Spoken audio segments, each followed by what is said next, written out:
Welcome to back my YouTube channel educational Kreeda changing the way of learning.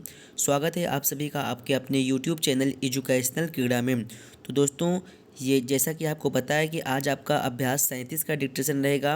अभ्यास 37 की speed रहेगी 80 शब्द प्रति मिनट। और अभ्यास 37 में जो दिया गया है, पूरा शब्द दिया गया है, टोटल 400 शब्द दिए गए हैं। तो चलिए डिक्टेशन को करेंगे start. Ready, start. Muhammad bin Tughluq के शासनकाल में दिल्ली सल्तनत का काफ़ी विस्तार हुआ।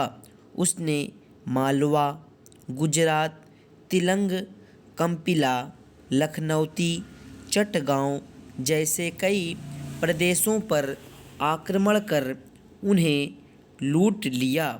उसके सुदूर अभियानों में काफ़ी खर्च होता था, लेकिन अपने हर हमले में वह गैर मुस्लिम साम्राज्यों से अपार धन संपदा लूट कर लाता था। उसने लगान न देने वालों की लगान दरें बढ़ा दी थी।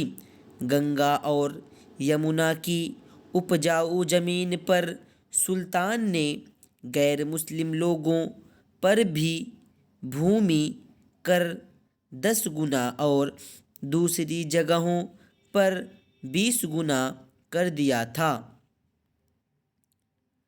बढ़ते हुए लगान को देखकर हिंदू किसानों के सारे गांवों ने खेती करना छोड़कर जंगलों में भाग गए और भूमि पर कुछ भी उगाने से मना कर दिया। उनमें से कई तो लुटेरे बन गए।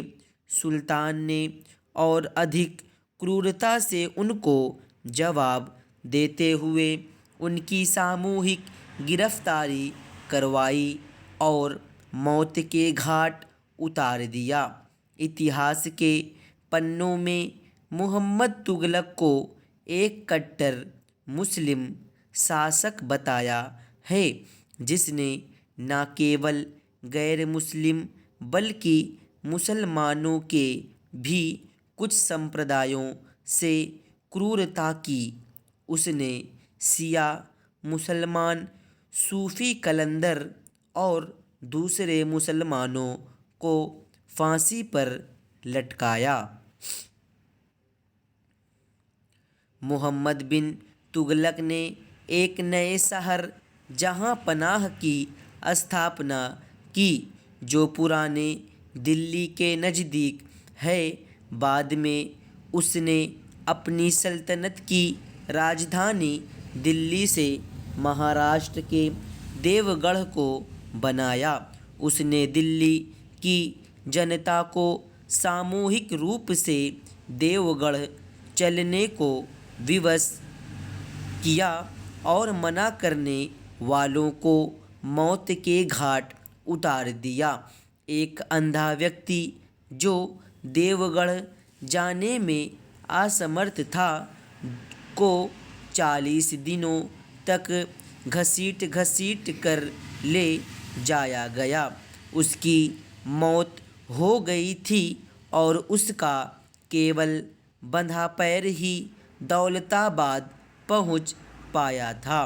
मुहम्मद बिन तुगलक को राजधानी बदलने का फैसला असफल हुआ, क्योंकि दौलताबाद का बंजर इलाका था और वहाँ पीने के लिए पर्याप्त पानी भी नहीं था। आखिरकार मुहम्मद बिन तुगलक को वापस दिल्ली लौटना पड़ा। उसके इस स्थानांतरण में दिल्ली से आए अनेक मुस्लिम दक्कन इलाके में रुक गए और वहाँ पर मुस्लिम आबादी का विकास हुआ। 1327 में मुहम्मद बिन तुगलक के खिलाफ बगावत शुरू हो गई, जिससे समय के साथ दिल्ली सल्तनत सिकुड़ती गई।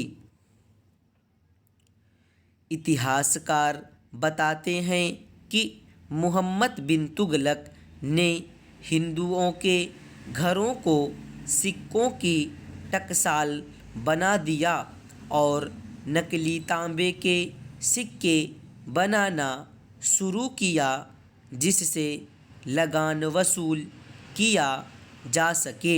इसके बाद लोगों के बढ़ते क्रोध को देखते हुए उसने बाद में चांदी के सिक्के बनवाए थे, जिससे उसका खजाना खाली हो गया था। स्टॉप। तो दोस्तों, अगर आपको डिक्टेशन अच्छा लगा हो तो वीडियो को ज़रूर लाइक करके एक दूसरे के पास शेयर करने का प्रयास ज़रूर कीजिएगा। और हाँ, अपने सुझावों को कमेंट बॉक्स में ज़रूर बताएं। तो आज के लिए फ़िलहाल इतना ही। That's all. Thank you very much. All the best.